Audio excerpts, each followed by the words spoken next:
அண்ணன் கணபதி, தம்பி முருகன் இவர்களது தாய் தந்தையான அம்மையப்பனின் திருமணத்தில் நிகழ்ந்த ஒரு சுவையான காட்சியை காண்போம்.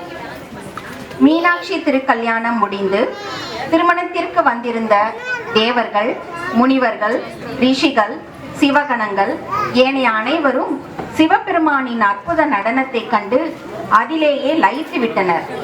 மீனாட்சியோ எம்பெருமான் சுந்தரேஸ்வரரிடம் சென்று அகந்தையுடன் எத்தனை பேர் வந்தாலும் தாராளமாக சாப்பிடும் அளவிற்கு தன் தந்தை ஏராளமான உணவு பதார்த்தங்களை செய்து வைத்திருப்பதாக கூறினார்.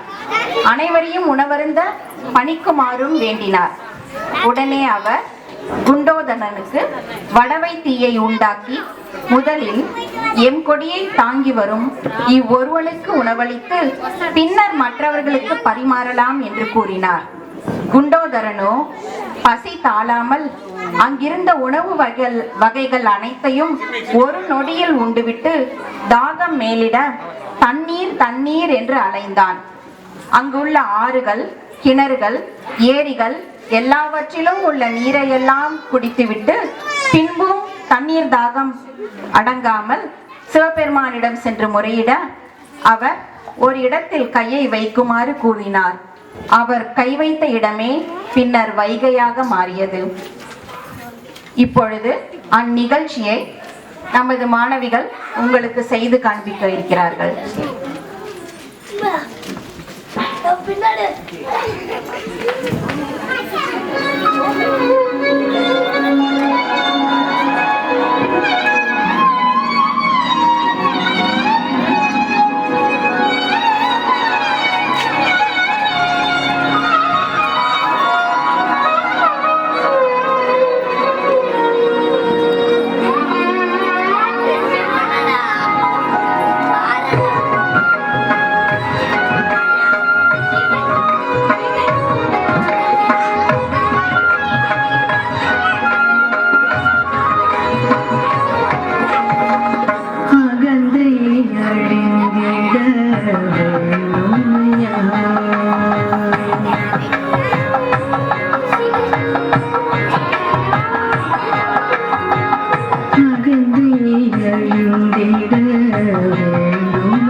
Form the group.